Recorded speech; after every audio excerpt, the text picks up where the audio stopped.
ලෝකශූර ඉන්දියාව පීට 20 තරග 6ක් පරාද වෙයි.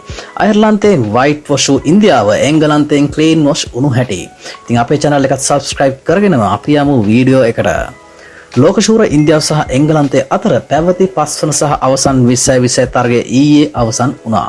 තරග 5කින් යුතු 20 තරගාවලියේ පළමු තරගය වැස්සට සේදී යද්දී ඉන්පසු පැවැත් වූ තරග 3ම ජය ලැබුවේ එංගලන්ත කණ්ඩායම. අවසන් තරගයේ කාසියේ වාසිය පැරදුණු එංගලන්තයට පළමුව පන්දුවට පහර දීමට සිදු වුණා. එංගලන්ත ඉනිම ආරම්භ කරමින් පිටියට පිවිසුනේ ජෝස් බට්ලර් සහ පිලිප් සෝල්ට්. තරගයේ දෙවන පන්දු වාරයේදීම සෝල්ට් දැවී ගියේ ලකුණු 6ක් ලබාගෙන සිටියදී. ඉන්පසු බට්ලර් සමග පිටියේ එක් වූ පසුගිය තරගයේ වීරයා වූ නායක හැරි බෲක් දෙවන කඩුල්ලට ඉන්දිය පන්දු යවන්න විනාශ කරමින් පන්දු 102කින් ඓතිහාසික වාර්තාගත දැවැන්ත ලකුණු 241ක සමතාවයක් ගොඩනැගීමට සමත් වෙනවා.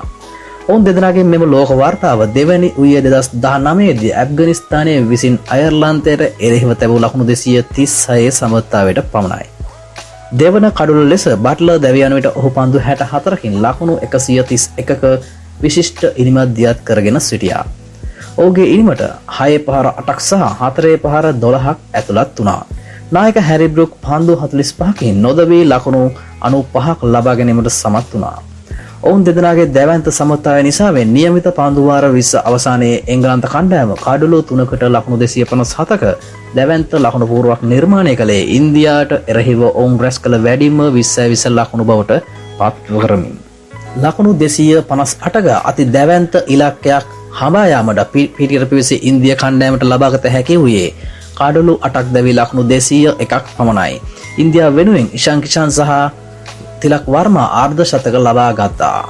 සෑම් කරන් විසින් කඩලු 3ක් බිඳ හෙළද්දී ලෝකශූර ඉන්දියාවට එරෙහිව ලකුණු 56ක ජයක් ලබමින් 20 තරගාවලි ජය එංගලන්තය වාර්තා කිරීමට සමත්කම් දක්වනවා.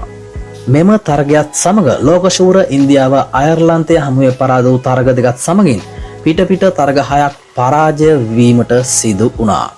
ඒ අනුව අයර්ලන්තයෙන් වයිට් වොෂ් වුණු ඉන්දියාව එංගලන්තය හමුවේ සම්පූර්ණයෙන්ම ක්ලීන් වොෂ් වුණේ වස ලැජ්ජාවකට පත් වෙමින්. තරගයේ වීරයා ජෝස් බට්ලර් දිනා ගනිද්දී තරගාවලියේ වීරයා ලෙස එංගලන්ත නායක හැරි බෲක් සම්මාන දිනා ගනු ලැබුවා.